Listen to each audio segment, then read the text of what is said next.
Okay. Next మన continuation ఏందంటే, మనం వెబ్‌సైట్ చేస్తున్నాము. ఆ వెబ్‌సైట్‌లో నావిగేషన్ బార్ చేసాము. తర్వాత ఒక బ్యానర్ ఇమేజ్ పెట్టాము. ఆ బ్యానర్ కింద ఏం చేసాం మనం, ఒక చిన్న ఆర్టికల్స్ 2 రాసాము. ఆర్టికల్స్ కూడా అలైన్‌మెంట్స్ చేస్తూ రాసాము. నెక్స్ట్ క్లాస్ ఏం చేద్దామంటే, ముందు వీళ్ళకి స్క్రీన్ షేర్ చేద్దాము. ఓకే. స్క్రీన్ షేర్ చేసి, సో షేరింగ్ వచ్చేసిందమ్మా. స్క్రీన్ షేర్ వచ్చిందా? ఏమ్మా? Okay. Okay. Very good. So okay, let's moving to the previous క్లాస్కి వెళ్దాం మనం. ఈ ప్రీవియస్ క్లాస్లో మనం లాస్ట్ చేసిన ఏంటిది, సిఎస్ఎస్ 7 అంతేనా? కమాండ్ ఓపెన్ చేద్దాం, దెన్ కోడ్ స్పేస్ డాట్ కొట్టుకుందాం. జాగ్రత్తగా చూడండి, నేను కంప్లీట్ వెబ్సైట్ మొత్తం డిజైన్ చేయడం చెప్పేస్తా ఈ సిఎస్ఎస్ అయిపోయే లోపు. సో ఇప్పుడు మనం చేసింది లాస్ట్ ఏం చేసాం, ఒక 7 అనే ఫైల్ తీసుకున్నాం, సిఎస్ఎస్కి క్లాస్ స్టైల్ ఒకటి తీసుకున్నాము, అట్లానే సిఎస్ఎస్ ఇమేజెస్ అన్ని ఒక దాంట్లో పెట్టుకున్నాం కదా. సో ఫస్ట్ దీన్ని రన్ చేసుకుందాం, మనం ప్రీవియస్ ఎక్కడ దాకా వచ్చామనేది చూసుకొని, then we will move to next ఏం చేద్దాం అనేది. ఓకే, ఇక్కడ నేను ప్రోడక్ట్స్ అనే ఒక మెనూ పెట్టాను. ఆర్టికల్స్ వరకే మనం మూవ్ అయ్యేటట్టు రాసాము, ప్రోడక్ట్స్ ఇంకా మనం రాయలేదు. అంటే దానికి ఇప్పుడు ఇంకో సెక్షన్ తీసుకొని ఆ సెక్షన్లోకి మనం వెళ్ళి అక్కడ ప్రోడక్ట్స్ని మనం ఎలా బైండ్ చేస్తాం, ఎలా డిస్ప్లే చేస్తాం అనేది చూద్దాం. ఆ తర్వాత మనం జావా స్క్రిప్ట్ నేర్చుకున్నప్పుడు స్టాటిక్గా రాస్తున్నాం ఇప్పుడు కోడ్ మొత్తం కూడా, మనం దీన్ని డైనమిక్ ఎలా చేయాలో నేర్పిస్తాను అక్కడికి వచ్చిన తర్వాత. సో ముందు మటుకు మనం HTML CSS బేసిస్ మీద రాస్తున్నాం కాబట్టి దాన్నే ఫోకస్ చేసుకొని మూవ్ ఆన్ అవుతాం. ఓకే, సో ఫస్ట్ ఏం చేద్దాం, మనం ఇప్పుడు ఒక గ్యాలరీ కావాలి. ఒక గ్యాలరీ కావాలంటే we need up to some images, మనకి కొన్ని ఇమేజెస్ కావాలి. సో ఐ థింక్ నేను ప్రీవియస్ చెప్పిన క్లాసెస్ వాళ్ళ వాటిలో ఎవరైనా ఇమేజెస్ మనకి అవైలబిలిటీ ఉన్నాయేమో చూద్దాము. 1 మినిట్, నేను అంతకుముందు తీసి పెట్టాను కొన్ని ఇమేజెస్. రియాక్ట్ ప్రాజెక్ట్స్, టెస్ట్,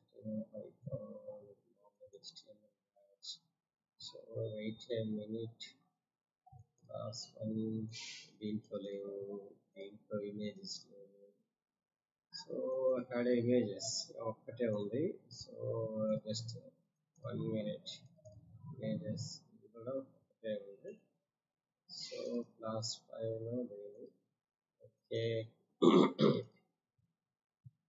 ఇక్కడ కూడా ఒకటే ఉంది. నేను ఏదో ఒక దాంట్లో చెప్పాను, దాంట్లో వీడియో అన్ని పెట్టాను. ఈసారి నేను కలెక్ట్ చేసి సపరేట్గా పెడతాను. ఎస్, ఇది తీసుకుందాం. సో ఇవన్నీ ఏంటివి, it's like of images. Okay, ఇది నాకు గ్యాలరీలో ఫిట్ అవ్వాలి. ఈ ఇమేజెస్ అన్ని నేను ఏం చేస్తాను, లెటర్స్ కాపీ దీస్ ఇమేజెస్, ఇవన్నీ JPEG files. I copy these images. జనరల్గా మనం షర్ట్స్, ప్యాంట్స్ అట్లాంటివి తీసుకొని ప్రొడక్ట్స్ లాగా పెడితే బాగుంటుంది.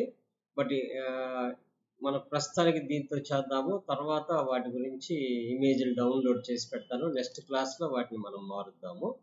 అర్థమైందా? సో ఫస్ట్ నేను ఏం చేస్తాను, వీటి మొత్తాన్ని కాపీ చేసుకుంటున్నాను. కాపీ చేసుకొని నేను ఎక్కడైతే ప్రాజెక్ట్ చేస్తున్నానో ఆ లొకేషన్లో, డెస్క్టాప్లో కదా మనం వర్క్ చేస్తుంది. డెస్క్టాప్లో ఎక్కడ, 2023 డిసెంబర్ పాలిటెక్నిక్ బ్యాచ్ CSS 7 ఇమేజెస్లోకి వెళ్ళి will paste into that images. అయితే ఇట్లా మనం ప్రోడక్ట్స్ ఒక స్టోరేజ్లో పెట్టుకునేటప్పుడు ఏం చేస్తామంటే, ఒక సెగ్రిగేషన్ ఆఫ్ ది ఫోల్డర్ కూడా పెట్టుకుంటే ఇట్స్ ఎ లుక్, అంటే రేపు ఈజీగా ఉంటుంది అనమాట. ఇక్కడ మనం ఏం చేద్దామంటే లైక్ ప్రోడక్ట్స్ అని పెట్టుకున్నాం, ఆ ప్రోడక్ట్స్లో కాపీ చేసుకుందాం. ఎక్కడ కాపీ చేద్దాం, ఆ ప్రోడక్ట్స్ అనే లొకేషన్లో కాపీ చేద్దాం. సో పేస్ట్ చేసేసుకుందాం. ఇప్పుడు వీటికి నేమ్స్ ఏం పెట్టాను, 1 2 3 4 పెట్టాను కాబట్టి పెద్దగా ఇష్యూ లేదు మనకి. So come back to our program. ఇప్పుడు నాకు ఫస్ట్ నేను ఇంకొక సెక్షన్ తీసుకోవాలి. ఇక్కడ ఏంది, ఈ డివిజన్ టాప్ అనేది ఇది ఒక సెక్షన్ అయిపోయింది, ఇది ఒక సెక్షన్ కదా. నేను ఇంకొక సెక్షన్ కావాలి, నాకు ఇప్పుడు ఏం కావాలి, ఇంకొక సెక్షన్ కావాలి.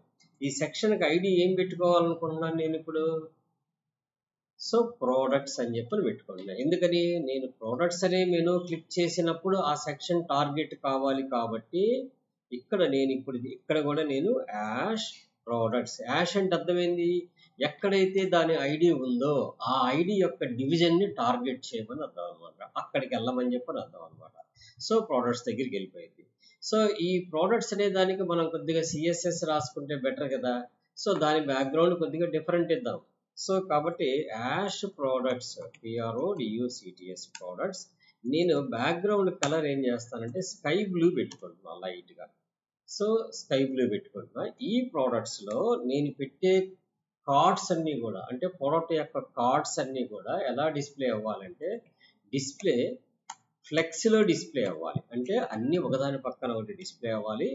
అట్లానే ఫ్లెక్స్ డైరెక్షన్ వచ్చేసి మనకి ఎలా దీని గురించి కూడా నేను వాళ్ళ క్లాస్ మీకు దీంట్లో కంటిన్యూషన్ ఎక్స్ప్లెయిన్ చేస్తాను. అసలు డిస్ప్లే ఫ్లెక్స్ రో ఎలా పెట్టుకోవాలి అంటే రోలోనే అరేంజ్ అవుతూ రావాలి. ఒకవేళ ఎక్కువ అయినప్పుడు ఫ్లెక్స్ ర్యాప్ ట్రూ అవ్వాలి, ఫ్లెక్స్ ర్యాప్ అవ్వాలి, ర్యాప్ అవ్వాలి. అంటే ర్యాప్ అవ్వటం అంటే ఏంది, ఆ లైన్లో పట్టకపోతే కింద లైన్లోకి రమ్మని అర్థం.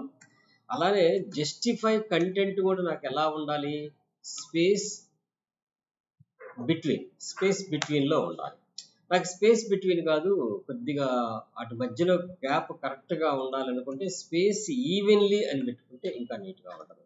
ఇది నా ప్రోడక్ట్స్కి. అయితే నేను ఇప్పుడు ఒక ప్రోడక్ట్ కార్డ్ ఒకటి డిజైన్ చేయాలి. సో కాబట్టి నేను క్లాస్ పేరు ఏం పెట్టుకున్నానంటే ప్రోడక్ట్ కార్డ్ అంటాం. Product card. ఈ కార్డుకి నేను ఏం చేస్తానంటే విడ్త్ వచ్చేసి నేను ఈ ప్రోడక్ట్ యొక్క card width I go with 150 pixels of the product card width పెట్టుకుంటున్నాను. అండ్ హైట్ వచ్చేటప్పటికి 100 పిక్సెల్స్ పెట్టుకుంటున్నాను. ఎందుకంటే నేను తీసుకునే ఇమేజెస్ విడ్త్ ఎక్కువ హైట్ తక్కువ ఉన్నాయి కాబట్టి ప్రొపోర్షనాలిటీ కోసం అలా తీసుకున్నాను. అయితే ఆ ప్రోడక్ట్ కార్డులో నేను పెట్టే ఇమేజ్ కూడా కావాలి కాబట్టి నేను ప్రోడక్ట్ ఇమేజ్ అని చెప్పని ఒక క్లాస్ రాసుకుంటున్నాను. ప్రోడక్ట్ ఇమేజ్ అనే ఒక క్లాస్ రాసుకుంటున్నాను. దీనికి ఏం చేస్తానంటే విడ్త్ వచ్చేసి నేను 140 పిక్సెల్స్ పెట్టుకుంటున్నాను, ఒక 10 పిక్సెల్స్ తగ్గించుకోవడం కోసం. అలానే హైట్ కూడా నేను వచ్చేసి 90 పిక్సెల్స్ పెట్టుకుంటాను. ఓకే, 90 పిక్సెల్స్ ఆ ఇమేజ్ యొక్క హైట్ విడ్త్ నేను ఫిక్స్ చేసేస్తాను. ఇక్కడ నేను ఏం చేస్తానంటే ఆ ఇమేజ్ సెంటర్లోకి రావాలి కాబట్టి ఆ కార్డ్లో నేను మార్జిన్ ఆటో ఇచ్చే అప్పుడు ఏమవుద్ది, నేను ఇప్పుడు ప్రొడక్ట్ కార్డ్లో ఉన్నాయి అన్నీ కూడా మామూలుగా చుట్టూ ప్యాడింగ్ ఆటోమేటిక్ 10 పిక్సెల్స్ వచ్చేస్తాయి. సో ఈ ఇమేజ్ మనం తర్వాత సెంటర్ చేసుకుందాము. ఈ ప్రొడక్ట్ కార్డుకి ఏం చేద్దామంటే బ్యాక్గ్రౌండ్ కలరు నేను ఎల్ఐస్ బ్లూ అని పెట్టుకున్నాం. ఒక లైట్ కలరు బ్లూ అనేది ఎల్ఐస్ బ్లూ అని పెట్టుకున్నాం. ఓకే, ఇప్పుడు సిఎస్ఎస్ ప్రాక్టీస్లోకి వెళ్ళి మనం ఈ సెషన్లో ఏదైతే మనం ఈ ప్రొడక్ట్ అనే సెషన్ క్రియేట్ చేసుకున్నామో ఈ సెక్షన్లో మనం ఏం చేద్దాము, ఒక డివిజన్ తీసుకుందాము. దాని పేరు ఏంది, ప్రోడక్ట్ కార్డు కదా మనం పెట్టుకుంది, ప్రోడక్ట్ కార్డ్ అని పెట్టాము. ఆటోమేటిక్గా దానికి స్టైల్ రాసేసిందిగా. ఇక్కడికి వెళ్ళి చూస్తే మనకి ఏముంది, ఇక్కడ దీని పేరు ప్రోడక్ట్ కార్డే కదా. ఇక్కడ ఈ ప్రోడక్ట్ కార్డులో మనకి ఫస్ట్ రావాల్సింది ఏంది, ఇమేజ్ రావాలి. IMG SRC is equal to ఎక్కడుంది అది ./CSS ఇమేజెస్లో ప్రోడక్ట్స్లో 1.jpeg అనే ఫైల్ కావాలి నాకు అది. సో నెక్స్ట్ ప్రతిదానికి ఆల్ట్ కావాలి. నేను 1 అని పెట్టుకుంటున్నాను, దానికి alternative text and tag close చేశాను. ఈ ఇమేజ్కి పైన నాకు ఒక ఏం కావాలి, ఒక చిన్న టైటిల్ అనేది నేను కింద పెట్టుకోవాలనుకుంటున్నాను. సో కాబట్టి నేనేం తీసుకుంటున్నాను, ఒక పారాగ్రాఫ్ తీసుకొని ఓకే ఈ పారాగ్రాఫ్లో ఏం పెడుతున్నాను కంటెంట్, ఆ ప్రోడక్ట్ 1 అని చెప్పని పెట్టుకుంటున్నాను. నేను ప్రోడక్ట్ 1 అని పెట్టేశాను. ఇప్పుడు ఇలా మనం నెంబర్ ఆఫ్ కార్డ్స్ని పెట్టుకోవాలి. ఎందుకని మామూలుగా మనం డైనమిక్ చేయట్లేదు కాబట్టి, స్టాటిక్ కాబట్టి. ఇంకా వీటికి డెకరేషన్స్ చేద్దాము. ఫస్ట్ రెండో దానికి ఇమేజ్ ఏం పెట్టుకుందాం, మనం 2 అని పెట్టుకుందాం. ఆల్ట్ కూడా 2 అని పెట్టుకుందాం. ఆ తర్వాత థర్డ్ ఇమేజ్ పేస్ట్ చేసుకుందాం. So this is the third image, దీన్ని కూడా 3 అని చెప్పి చేసుకుందాం. ఆ తర్వాత ఈ డివిజన్ తర్వాత డివిజన్ పేస్ట్ చేద్దాం. సో ఇదే మనం రేపు డైనమిక్కి వెళ్తే ఇంత కోడ్ రాయం మనం. ఒక సింపుల్ మ్యాప్ తోటి ఎంటైర్ ప్రోడక్ట్స్ని మ్యాపింగ్ చేసేస్తాం ఒక JS ఫైల్లో డేటా స్టోర్ చేసుకొని. అది ఎలా అయిందనేది మనం జావా స్క్రిప్ట్ నేర్చుకునేటప్పుడు క్లారిటీగా నేర్చుకుందాం. ఇంకా అడ్వాన్స్డ్ రియాక్ట్లోకి వెళ్ళినప్పుడు ఒక కాంపోనెంట్ క్రియేట్ చేసి ఎలా చేయాలో కూడా నేర్చుకుందాం.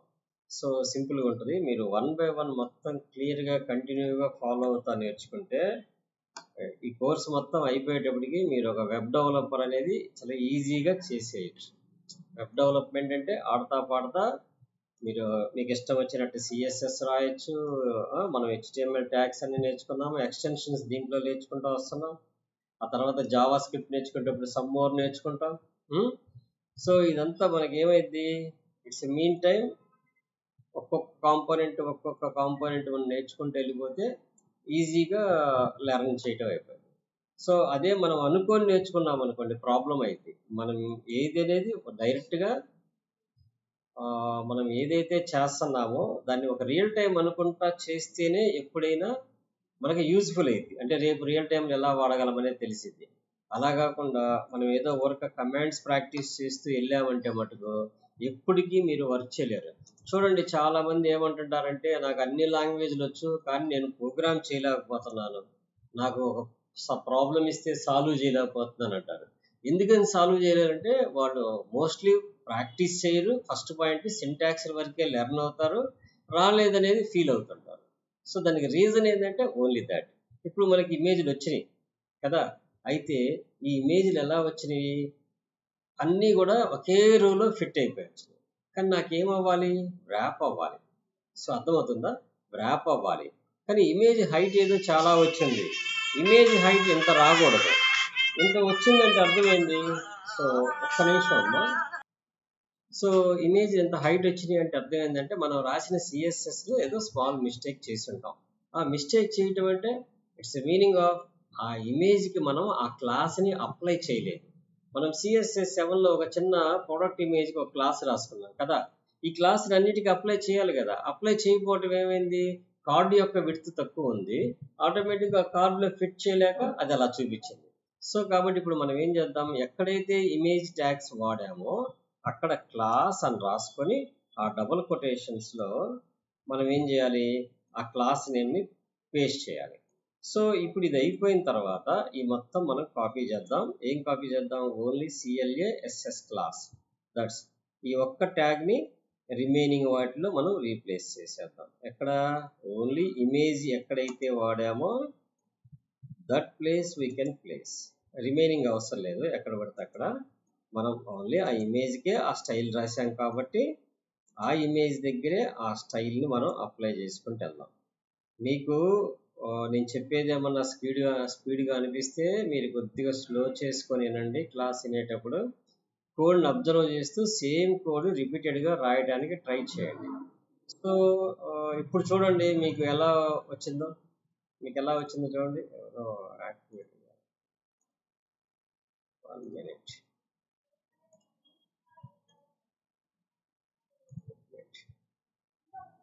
సో ఓకే, ఇప్పుడు మీరు ఇమేజ్ గ్యాలరీ చూడండి ఎంత బాగా వచ్చిందో.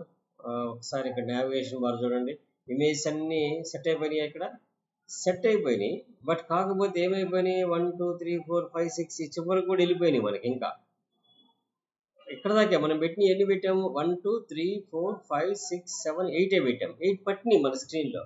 మనకి ఇంకా ఎడిషన్గా పెడితే కానీ నెక్స్ట్ రోకి వెళ్ళింది లేదనేది మనకి తెలియదు. అర్థమవుతుందా, నెక్స్ట్ రోకి వెళ్ళిందా లేదా అనేది మనకి ఎలా తెలిసిద్ది. రెండోది, ఈ ఇమేజ్ సెంటర్కి రాలా, అందుకనే ఒక సైడే వైట్ వస్తుంది, బ్యాక్గ్రౌండ్ కలర్ ఇచ్చాం కదా మనం. సో కాబట్టి మనం ఏం చేయాలి, ఇప్పుడు ఇమేజ్ని సెంటర్ చేసుకోవాలి కాబట్టి ఈ ప్రోడక్ట్ కార్డ్కి అలైన్మెంట్ సెంటర్ రాసామనుకోండి, ఏదైతే ప్రోడక్ట్ కార్డ్ తీసుకున్నామో దానికి టెక్స్ట్ అలైన్ సెంటర్ అని చెప్పి ఇచ్చేస్తే ఆటోమేటిక్గా రిఫ్రెష్ చేస్తే అవన్నీ కూడా సెంటర్కి వచ్చేసి ఇప్పుడు 2 sides వైట్ స్పేస్ ఇచ్చింది చూసారా. అలానే ఈ సెక్షన్కి మనం ఏదైతే ప్రొడక్ట్ ఐడి అని చెప్పిన సెక్షన్ తీసుకున్నామో దానికి మనం చుట్టూ ప్యాడింగ్ ఇచ్చుకుందాం ఒక 10 pixels. అప్పుడు గ్యాలరీ యొక్క ఇమేజెస్కి గ్యాప్ అనేది మనకి క్లియర్గా కనపడుద్ది, మనం పెట్టిన బ్యాక్గ్రౌండ్ కలర్ కనపడుద్ది, సో ఇమేజ్ కనపడుతుంది. సో ఇప్పుడు ఈ ప్రోడక్ట్ 1 ప్రోడక్ట్ 2 ప్రోడక్ట్ 3 అని చెప్పని వచ్చినాయి. ఈ కార్డు హైట్కి మనం పెట్టిన కంటెంట్కి స్పేస్ చాలలేదు. ఎందుకని చాలలేదు, మనం ఏం చేసాం, ఇక్కడ ప్రోడక్ట్ కార్డుకి 150 100 పెట్టాము, ఇక్కడ 90 ఇచ్చాం, కానీ కింద పారాగ్రాఫ్ కూడా పెడుతున్నాం కదా ప్రోడక్ట్ కార్డు. సో కాబట్టి వీ గో 130 pixels అని చెప్పని తీసుకున్నాం మనం. So let's come back and refresh. ఇప్పుడు ఆ కార్డులో విత్ ఇమేజ్తో సహా వచ్చింది 130 మనకు వచ్చింది. ఈ ఏదైతే ఈ స్మాల్ కార్డ్లో ఇమేజ్ టాప్కి అలైన్ అయింది కాబట్టి దీనికి కూడా మనం లైట్గా ప్యాడింగ్ అప్లై చేసుకుంటే అది కూడా కిందకు వస్తుంది. అంటే దేంట్లో, ప్రోడక్ట్ కార్డ్లో కూడా మనం ఏం చేయొచ్చు, వి గివ్ ద ప్యాడింగ్ ఒక 5 pixels కనుక మనం ఇచ్చుకున్నామంటే ఇది 130 నుంచి తీసేసి మనం 125 ఇద్దాము. సో కొద్దిగా హైట్ తగ్గిద్ది, ప్యాడింగ్ అప్లై అయ్యింది, ఆటోమేటిక్గా ఈక్వల్ స్పేస్ అనేది నీట్గా. ఇప్పుడు ఎలా ఉంది గ్యాలరీ చూడటానికి, మనకి ఇట్స్ ఎ లుక్ క్లియర్గా వచ్చేసింది. క్లియర్గా వచ్చిందా? సో ఇప్పుడు ఈ బాక్సెస్కి మనం లైట్ షాడో కూడా మనం అప్లై చేసుకోవచ్చు. బాక్స్కి షాడో అప్లై చేయాలంటే అది ఎలా అనేది కూడా అప్లై చేద్దాం. ఇప్పుడు 8 కదా మనకు వచ్చింది. ఇప్పుడు ఇక్కడ క్లిక్ చేస్తే టాప్కి వచ్చేసామో మనం, మళ్ళీ కిందకి వచ్చాం. ఈ 8ని మనం ఒక 16 చేసుకుందాం. అంటే నేనేం చేస్తానంటే ఇప్పుడు నేను వాటన్నిటికీ ఇమేజ్లు తాను. సో నేను ఏదైతే ఈ ప్రొడక్ట్స్ కార్డ్స్ 80 ఉన్నాయో ఈ 80 కాపీ చేసి ఒక 2 సెట్స్ 3 సెట్స్ పేస్ట్ చేస్తాను. అర్థమవుతుందా? సో ఒక 3 సెట్స్ వేసా. ఎందుకంటే మనకి మల్టిపుల్ రోస్ ఎలా వస్తాయి అనేది తెలియటం కోసం. ఇప్పుడు నేను ర్యాప్ చేస్తే నీట్గా మొత్తం అన్ని ప్రొడక్ట్స్ వచ్చినాయి కదా. ఈ ప్రోడక్ట్ కార్డుకి మధ్యలో మనకి కొంత గ్యాప్ అనేది ఇట్స్ ఎన్ ఎసెన్షియల్. సో కాబట్టి నేనేం చేస్తానంటే ఈ ప్రోడక్ట్ కార్డుకి టాప్ మార్జిన్ అనేది ఒకటి ప్రొవైడ్ చేద్దాం అనుకుంటున్నాను. సో మార్జిన్ టాప్, ఎందుకంటే కార్డుకి మధ్యలో నేను some little bit of space చూపించాలనుకుంటున్నా. సో కాబట్టి ఇప్పుడు నేను రిఫ్రెష్ చేస్తే నాకు కార్డుకి మధ్యలో గ్యాప్ కూడా వచ్చేసింది. చూస్తానికి ఎలా ఉంది? ఇప్పుడు కార్డ్స్ లుక్గా వచ్చినాయి, మనకి ప్రోడక్ట్ వచ్చిందా? ఆ ప్రోడక్ట్ని కొద్దిగా స్టైల్ చేసుకుందాం, మనం లెటర్ స్టైల్ కూడా మనం మార్చుకుందాం. నెక్స్ట్ ఏం చేయాలి? మనం ఇప్పుడు ఈ ప్రోడక్ట్ క్లిక్ చేసేటప్పుడు ఈ ప్రోడక్ట్ చుట్టూ సమ్ స్లైట్గా మనకి ఒక బాక్స్ షాడో కూడా వస్తే ఆ ప్రోడక్ట్ కార్డుకి మనకి చాలా బాగుంటుంది. సో కాబట్టి మనం ఏం చేద్దామంటే బాక్స్ షాడో తీసుకొని నాకు ఎక్స్ ఒక 3 pixels and Y 3 pixels and shading 3 pixels, RGBA అంటే రెడ్ గ్రీన్ బ్లూ, ఆ తర్వాత షేడ్ అనమాట, అంటే ఒపాసిటీ. సో నేను 255 కామా 0.8 అని ఇచ్చా. నేను ఎప్పుడైతే పక్కన క్లిక్ చేస్తాను ఇక్కడ లైట్ కలర్ వచ్చింది. నేను ఇప్పుడు కలర్ కరెక్షన్ చేసుకుంటా. నాకు ఎంత షేడ్ కావాలనేది నేను ఇప్పుడు కలర్ కరెక్షన్ చేసుకుంటా. ఆ షాడో కలర్ ఏముండాలనేది. Let's come back. ఇప్పుడు వచ్చి మనం కొద్దిగా లైట్గా అప్లై చేద్దాం. ఆటోమేటిక్గా ప్రతి కార్డుకి షాడో వచ్చింది చూడండి. చుట్టూ షాడో వచ్చిందా? గ్రే కలర్లో. మనకి విడ్త్ ఎక్కువైపోయింది, కొద్దిగా విడ్త్ తగ్గిద్దాం. ఇంకా ఈ షాడోని 2 పిక్సెల్స్ తీసుకుందాం. ఓకే, 3 పిక్సెల్స్ అంటే మధ్యలో ఇచ్చిన 5 పిక్సెల్స్ గ్యాప్ ఇది ఫిల్ అయిపోతుంది అనమాట. So let's come back and refresh. మీకు ఆ షాడో అనేది ప్రతి బాక్స్కి కార్డుకి బ్యాక్గ్రౌండ్లో ఏమొచ్చింది? లైట్ షాడో అప్లై అయింది. మీరు కావాలంటే జూమ్కి వెళ్ళి చూడండి. జూమ్కి వెళ్ళి చూస్తే ఇప్పుడు కార్డు చుట్టూ షాడో కనబడుతుంది, చూసారా? కనబడుతుందా షాడో? సో మీకు ఇంకా క్లారిటీ కావాలంటే నేను ఏదైతే బ్యాక్గ్రౌండ్ కలర్ స్కై బ్లూ ఇచ్చానో ఆ స్కై బ్లూ తీసేసి నేను ఇంకొద్దిగా బీజ్ అనో ఏదో ఒక లైట్ కలర్ ఒకటి ఇచ్చేస్తాను. బీజ్ కలర్ ఇచ్చా. అప్పుడు ఏమైందంటే మీకు మొత్తం వైట్లో ఉంటుంది కాబట్టి అది మీకు లుక్స్ నేను 100% జూమ్లో పెడుతున్నాను. ఇప్పుడు చూడండి, మీకు చుట్టూ షాడో అనేది క్లియర్గా కనబడుతుంది. సో ఇంతవరకు ఇట్స్ ఎ ఫైన్. నేను ఈ ఇమేజ్ని క్లిక్ చేసినప్పుడు గ్యాలరీలో ఇప్పుడు చూడండి మనకి రెస్పాన్స్లో ఉందో లేదో తెలుసుకుందాం. ఇప్పుడు నేను మొబైల్ కంపాటబుల్కి వచ్చా, 3 బట్టి నేను డ్రాగ్ చేస్తున్నాను. When ever I drag automatically it will be spit in to the ఎన్నైతే మనకి ఫిట్ అవుతాయో అన్నీ అలైన్ అవుతున్నాయి. ఎగ్జాక్ట్లీ చూడండి మీరు ఎంత క్లారిటీగా ఉంటుందో. ఇదే దాన్ని మీరు మీరు ఇక్కడ రైట్ క్లిక్ చేసి ఇన్స్పెక్ట్లోకి వెళ్ళి ఇక్కడ మొబైల్ కంపాటబిలిటీ చూసుకోండి. మీరు మొబైల్లో చూస్తే ఇలా కనపడుద్ది మెనూ. ఇక్కడ మనకి ఇమేజ్ వచ్చింది, కంటెంట్ హెడ్డింగ్ ఇటుపక్క వచ్చింది, ఇక్కడ హెడ్డింగ్ వచ్చింది, ఇటుపక్క మనకి కంటెంట్ ఇమేజ్ వచ్చింది, ఆల్టర్నేటివ్గా పెట్టాము. అట్ ది సేమ్ టైం గ్యాలరీలో ఇమేజ్లు చూడండి ఎంత నీట్గా మనకి వరుసగా అలైన్ అయిపోయినాయా. సో ఇక్కడ నాకు దీని మీద క్లిక్ చేసినప్పుడు ఆటోమేటిక్గా పైకి వెళ్ళిపోతున్నాము. ఓకే, దెన్ ఏ మెనూ మీద అయితే మనం క్లిక్ చేస్తున్నామో ఆ మెనూ దగ్గరికి మనం వెళ్ళిపోతున్నాం, ఆర్టికల్స్ దగ్గరికి వెళ్ళిపోతున్నాం. ఇక్కడ ప్రోడక్ట్స్ క్లిక్ చేస్తే ప్రోడక్ట్స్ దగ్గరికి వెళ్ళలేదు. ప్రోడక్ట్స్ దగ్గరికి ఎందుకు వెళ్ళలేదు? మనం దాన్ని టార్గెట్ చేసామా లేదా అనేది ఒక్కసారి చెక్ చేద్దాం. దీని ఐడి ఏం పెట్టాం? ప్రోడక్ట్స్ అని పెట్టాం. ఏ ఐడి? సెక్షన్ ఐడి పేరు ఏం పేరు? ప్రోడక్ట్స్ అని పెట్టాం. సో పైన టార్గెట్ నొక్కినప్పుడు ఇక్కడికి వెళ్ళాలని చెప్పని పెట్టాం, ప్రోడక్ట్స్ అని పెట్టాం. Okay, then it should be target. So file save let's. సో ఇప్పుడు చూడండి మనం మళ్ళీ కంపాటబుల్ చేంజ్ అవ్వాలంటే ఇక్కడ క్లిక్ చేస్తే కంపాటబుల్. ఇప్పుడు ప్రోడక్ట్స్ క్లిక్ చేస్తే ఎక్కడికి వెళ్ళాలి? టాప్, నెక్స్ట్ ఆర్టికల్స్ దగ్గరికి వెళ్తుంది. ప్రోడక్ట్స్ క్లిక్ చేస్తే వెళ్ళట్లేదు. ఎందుకు వెళ్ళట్లేదు? మనం ఆర్టికల్స్ క్లిక్ చేస్తే వెళ్తుంది, ప్రోడక్ట్స్ క్లిక్ చేస్తే ఎందుకు వెళ్ళట్లేదు? దాని ఐడి ఏమన్నా ప్రాబ్లం ఉందేమో చెక్ చేద్దాం. ఓకే, ఇక్కడ ప్రోడక్ట్స్ హైపర్ లింక్ క్లోజ్ చేసాము, హెచ్ఎఫ్ ప్రోడక్ట్స్. సో నెక్స్ట్ వచ్చేసి ఇక్కడ ప్రోడక్ట్స్ అని పెట్టాము, product card, product image. And section ID కరెక్ట్గానే మనం ప్రొవైడ్ చేసాము. బట్ ఈ సెక్షన్ హోమ్ సెక్షన్ బ్యానరు ఇది. So I think the board should be single డివిజన్లో ఉండటం వల్ల మేబీ అది టార్గెట్ కావట్లేదేమో. ఓకే, ఈ సెక్షన్ని మనం సపరేట్గా బయట బైండ్ చేద్దాం. ఈ సెక్షన్ని కట్ చేసి సో ఈ డివిజన్ తర్వాత సెక్షన్ ప్లేస్ చేసుకుందాం. So let us refresh. So you can move on to the points. Okay, అర్థమైందా? సో క్లిక్ చేస్తే టాప్కి వచ్చేసాం. Then what next? హోమ్కి వెళ్ళిపోవచ్చు, ఆర్టికల్ దగ్గరికి వెళ్ళొచ్చు, దెన్ ప్రోడక్ట్స్ దగ్గరికి వెళ్ళిపోవచ్చు. ప్రోడక్ట్ మొత్తం స్క్రోల్ అయితే మళ్ళీ మనం టాప్కి వెళ్ళిపోవచ్చు. అర్థమవుతుందా? టాప్కి వెళ్ళిపోవచ్చు. సో కాబట్టి మనం ఎలా కావాలంటే అలా మూవ్ అవ్వచ్చు. సో ఇప్పుడు మనకి ఎంత సింపుల్గా గ్యాలరీని మనం డిజైన్ చేయగలిగాం. With response we can design the gallery. So ఇప్పుడు ఈ గ్యాలరీలో మనం ఏం చేద్దామంటే, ఏ ఇమేజ్ మీద అయితే నేను క్లిక్ చేస్తానో ఆ ఇమేజ్కి సపరేట్గా ఒక స్క్రీన్ వచ్చి దాన్ని ఫుల్ ఇమేజ్ కనపడాలి నాకు. ఇప్పుడు ఏంటి, నేను రిస్ట్రిక్టెడ్ సైజులో చూస్తున్నాను, అది నాకు ఫుల్ ఇమేజ్ కనపడాలి. సో ఇప్పుడు మనం ఏం చేయాలి, దీని మీద క్లిక్ చేసినప్పుడు న్యూ విండోలో ఫుల్ ఇమేజ్ కనపడాలి మనకి. ఓకే, సో ఫస్ట్ ఏం చేద్దాము, మనం కోడ్లోకి వెళ్ళిపోదాం. ఎక్కడెక్కడైతే ఇమేజెస్ వాడామో, ఎక్కడ వాడాము మనం, ఈ ఇమేజ్ మీద, ఈ ఇమేజ్కి ముందు మనం ఒక యాంకర్ ట్యాగ్ పెట్టుకుంటాం. href is equal to double quotations. Okay, ఆ తర్వాత target is equal to blank, అంటే ఒక న్యూ పేజ్ తీసుకో. అండ్ మనం ఏం చేయాలి, ఇప్పుడు నెక్స్ట్ క్లోజ్ చేయాలి. ఈ క్లోజ్ ఇక్కడ మనం ముందు పక్క ఏం పోయింది, img అనే ట్యాగ్ పోయింది అంటుంది, ఇమేజ్ అనే ట్యాగ్ పోయింది. ఓకే, సో ఈ ఇమేజ్ అనే ట్యాగ్ ఏదైతే మనం నోట్ చేసామో దాన్ని కట్ చేసి ఈ యాంకర్ ట్యాగ్ మధ్యలో పెట్టాలి. That's fine. అర్థమైందా? ఇప్పుడు మీరు ఏ టార్గెట్కి వెళ్ళాలి, ఇక్కడ ఏదైతే లొకేషన్ మనం ప్రొవైడ్ చేస్తున్నామో అదే లొకేషన్ని ఈ టార్గెట్లో కూడా ఇవ్వాలి. ఓకే, మీకు ఇప్పుడు శాంపిల్గా నేను ఒకటి చేశాను, తర్వాత మిగతా చేద్దాము. రిఫ్రెష్ చేశాను. ఇప్పుడు దీని మీద క్లిక్ చేయగానే నాకు ఏమైంది, సో కంప్లీట్ ఇమేజ్ నాకు ఫుల్ ఇమేజ్ కనపడుతుంది. అలా నాకు ప్రతి ఇమేజ్కి కూడా నాకు అలానే కావాలి కాబట్టి జస్ట్ నేను దీని వరకు కాపీ చేసుకుంటాను.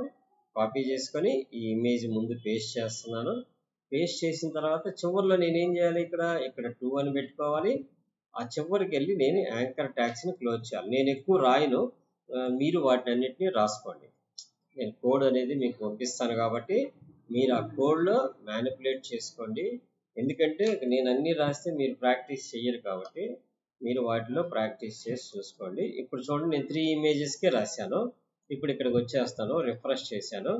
నేను ఫస్ట్ ఇమేజ్ మీద క్లిక్ చేస్తే న్యూ విండోలో వస్తుంది, సెకండ్ ఇమేజ్ క్లిక్ చేసిన న్యూ విండోలో వస్తుంది, థర్డ్ ఇమేజ్ క్లిక్ చేసిన న్యూ విండోలో వస్తుంది. ఎందుకనంటే నేను దాన్ని అట్లా పాపులేట్ చేయాలనుకున్నాను, చూపించాను. నేను ఫుల్ విండో చూడాలనుకున్నప్పుడు వాటిని క్లిక్ చేసుకుంటాను అనమాట. సో ఇట్లా మనం ఒక గ్యాలరీని మనం రెస్పాన్స్గా చేయొచ్చు. మనం ఇంకా ముందుకెళ్ళే కొద్ది ఈ ఇమేజెస్ మనం దాని మీదకి మౌస్ ఎత్తుకెళ్ళినప్పుడు కొద్దిగా సైజు పెరిగి ముందుకు వచ్చేటట్టు, అర్థమవుతుందా, లేదా ట్విల్ట్ అయ్యేటట్టు ఇట్లా కొన్ని యానిమేషన్ స్టైల్స్ అప్లై చేయొచ్చు మనం. దానికి సిఎస్ఎస్లో animations.css అనే ఫైల్ మనకి రెడీమేడ్గా దొరికింది. దాన్ని తెచ్చుకొని ఆ స్టైల్స్, బౌన్సింగ్ స్టైల్స్, అంటే మనం ఇక్కడ మన ఇది నొక్కంగల్లే ఫాస్ట్గా వెళ్ళిపోతుంది, అలా వెళ్ళకుండా పేజీ స్మూత్గా పైకి వెళ్ళటం. అలానే మనం ఇక్కడ ట్యాబ్ నొక్కినప్పుడు స్మూత్గా కిందకి జరగటం, ఇట్లాంటివన్నీ మనం యానిమేషన్ చేయొచ్చు. ఆ ట్రాన్సాక్షన్ టైం ఇస్తే అది మూవ్ అవ్వడానికి బట్టే టైం స్లోగా జరిగింది అనమాట. అవన్నీ మనం స్లోగా 1 by 1 వర్కౌట్ చేద్దాము. సో ఇవాళకి ఏం చేస్తారు, మొన్న హోమ్ మనం డిజైన్ చేసాము, మెనూ డిజైన్ చేసాము, ఆర్టికల్స్ చేసాము, ఇవాళ ప్రోడక్ట్స్ చేసాము. నెక్స్ట్ రేపు ఏం చేద్దామంటే అబౌట్ అస్, అంటే రేపు అంటే సండే, మండే హాలిడే, ట్యూస్డే మళ్ళీ నెక్స్ట్ క్లాస్ మనకి. ప్రోడక్ట్స్ చేసాము. ట్యూస్డే ఏం చేద్దామంటే ఈ 2 చిన్న టాపిక్సే మనకి. కాంటాక్ట్ పేజ్ ఎలా డిజైన్ చేయాలి, అబౌట్ పేజ్ ఎలా డిజైన్ చేయాలి, ఆ కాంటాక్ట్లో మన లొకేషన్ యొక్క మ్యాప్ని ఎలా బైండ్ చేయాలి, ఎగ్జాక్ట్లీ మన లొకేషన్ పింగ్ చేసి అది నెట్లో నుంచి ఆ ఐ ఫ్రేమ్ యొక్క సోర్స్ని ఎలా తెచ్చుకొని మన వెబ్సైట్స్లో పెట్టుకోవాలనేది చేద్దాము. ఈ లాగిన్ పేజీ, రిజిస్టర్ పేజీ ఒకరోజు డిజైన్ చేద్దాం. ఈ రెండింటికి వచ్చేటప్పటికి సపరేట్ పేజెస్ పెట్టుకుందాం అనమాట. ఎందుకంటే వాటికి యాక్షన్స్ ఉండాలి. తర్వాత జావా స్క్రిప్ట్ నేర్చుకున్నప్పుడు నెక్స్ట్ పేజ్కి ఎలా వెళ్ళాలి ఏందనేది డిజైన్ చేయొచ్చు. అప్పుడు ఆటోమేటిక్గా ఏమైపోయింది, మనకు ఒక సింపుల్ వెబ్సైట్ బిల్డ్ చేయటం ఎలా అనేది మనకు వచ్చేసింది. సో ఈ సెక్షన్స్కి మనం కనుక ఇప్పుడు ఇది ఒక సెక్షన్ ఉంది, ఈ సెక్షన్కి ఒక హెడ్డింగ్ కావాలి, నాకు ఈ సెక్షన్కి ఒక హెడ్డింగ్ కావాలి. అట్లాంటప్పుడు మనం ఏం చేస్తామంటే ఆ సెక్షన్స్కి టాప్లో మనం ఇక్కడ సెంటర్ అని చెప్పని ఒక ట్యాగ్ తీసుకొని H1 అని చెప్పని ట్యాగ్ పెట్టి సో ప్రోడక్ట్స్ అని పెట్టేసామనుకోండి, అది సెంటర్లో వచ్చేసింది. అలానే ఈ పైన ఏదైతే మనం ఆర్టికల్ సెక్షన్స్ రాసామో ఇక్కడ కూడా మనం ఆర్టికల్స్ అని చెప్పని పెట్టుకొని so then we can refresh, a topic ఆ టాపిక్ మనకి హెడ్డింగ్స్ వస్తాయి. ఇక్కడ ఆర్టికల్స్ అని వచ్చింది, ఇక్కడ ప్రోడక్ట్స్ అని వచ్చింది. కాకపోతే ప్రోడక్ట్స్లో ఫ్లెక్సిబిలిటీ ఉంది కాబట్టి, డీఫ్లెక్స్లో ఉంది కాబట్టి ఆటోమేటిక్గా దాని పక్కన సర్దుకుంది, అది అర్థమైందా? సో కాబట్టి దీన్ని ఏం చేద్దామంటే వీ కెన్ బ్రేక్ ఇంట్ out side of the section చేసుకుందాం. లేదంటే ఈ ఆర్టికల్స్లో దీన్ని పెట్టి వీటి మొత్తాన్ని ఇంకొక డివిజన్లో పెట్టుకొని దానికి స్టైల్స్ అప్లై చేసుకున్నా వస్తుంది అనమాట. సో అవన్నీ మనం 1 by 1 మార్చుకుంటూ చూద్దాము, మీకు అవి అలవాటు అయిందాక. ఇప్పుడు ఆర్టికల్స్ అని ఇక్కడ హెడ్డింగ్ వచ్చింది. సో నెక్స్ట్ ప్రొడక్ట్స్ కూడా అలానే మనం బయట వేసేసుకుంటే రిస్క్ లెస్. ఇది కూడా బయట వేసేసామనుకోండి, ఇది కూడా నీట్గా బయట ఆ సెక్షన్ కనబడుతుంది. ఇప్పుడు చూడండి, సో ఇక్కడ సెంటర్లో ఆర్టికల్స్ అని వచ్చింది, ఇక్కడ ప్రోడక్ట్స్ అని వచ్చింది. సో ఈ ప్రోడక్ట్స్కి ఆర్టికల్స్కి మనం ఏదన్నా ఒక చిన్న స్టైల్ అప్లై చేయాలనుకోండి, style is equal to text decoration overline అని ఇచ్చేసుకున్నాను నేను. సో అంటే నాకు అర్థమైంది, ఆ టెక్స్ట్ పైన ఓవర్లైన్ వచ్చేసింది. అట్లానే నేను ప్రోడక్ట్స్కి పెట్టిన దగ్గర పెట్టాను ఇది, అట్లనే నేను ఆర్టికల్స్ దగ్గర కూడా పెడుతున్నాను, అదే స్టైల్ అప్లై చేస్తున్నాను. సో ఆటోమేటిక్ ఏమైపోయింది, చూస్తానికి కొద్దిగా లుకిష్, వాటిపైన అండర్లైన్ వచ్చేస్తుంది. సో ఇప్పుడు ఏ సెక్షన్కి ఆ సెక్షన్ మనకి సపరేట్గా కనబడుతుంది అనమాట.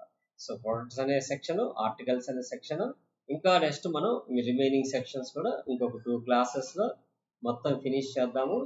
ఆ తర్వాత సూడో క్లాసెస్ నేర్చుకుందాం, మనకి బిఫోరు, ఆఫ్టరు, ఓవరు ఇవన్నీ నేర్చుకుందాము. ఆ తర్వాత జావా స్క్రిప్ట్కి వెళ్దాం. ఓకే, సో ఈ క్లాస్ ఇంతవరకు క్లోజ్ చేస్తానమ్మా. సో మీరు ఇవన్నీ ప్రాక్టీస్ చేయండి, ప్రాక్టీస్ చేయకపోతే మీకు రావు. లేదన్నా 1-2 సార్లు చూస్తా, ఏదైనా రన్నింగ్ నోట్స్ అన్నా రాసుకోండి. ఇప్పుడు చూడండి మనకి ఎంత నీట్గా మనం గ్యాలరీని సెట్ చేయగలిగాము విత్ షాడోస్ తోటి. దానికి ఏం పెద్ద స్టైల్స్ అప్లై చేయలేదు, మనం పెద్దగా కష్టపడలేదు. ఫ్లెక్స్ వాడాము, ఫ్లెక్స్ రో వాడాము, ర్యాప్ వాడాము, ఆ తర్వాత జస్టిఫై కంటెంట్ వాడాము, అంతే. దట్స్ ఇంకేం వాడలేదు. సో నేను ఇంకా మీకు తర్వాత ప్రోడక్ట్స్ కార్డ్స్ డిజైన్ చేసేదానికి ఇదే దాన్ని ఒక వీడియో కూడా చేసి నేను ఆల్రెడీ నెట్లో పోస్ట్ చేశాను యూట్యూబ్లో. ప్రోడక్ట్స్ గ్యాలరీ అని చెప్పని HTML విత్ CSSతో చేశాను, HTML విత్ CSS విత్ జావా స్క్రిప్ట్తో కూడా చేసింది ఒకటి పెట్టాను. ప్యారలల్గా రియాక్ట్లో చేసింది కూడా ఒక వీడియో పెట్టాను నేను. నా ఛానల్లో సబ్స్క్రైబ్ అయిన వాళ్ళకి కంపల్సరీ కనబడితే సెట్ చేస్తే. ఇప్పుడు మీ కోర్స్ ప్రకారం మీ సిలబస్లో నేను ఈ వెబ్ పేజ్ డిజైన్ చేయడం కోసం ఇది చెప్తాను. ఓకే, నెక్స్ట్ క్లాసెస్లో చేద్దాము. Okay, bye. నా వీడియో నచ్చినట్టయితే లైక్ చేయండి, షేర్ చేయండి, బెల్ ఐకాన్ నొక్కితే నేను పెట్టే వీడియోస్ అన్నీ మీకు అప్ టు డేట్ మీకు పాపులేట్ అవుతూ ఉంటాయి. ఓకే.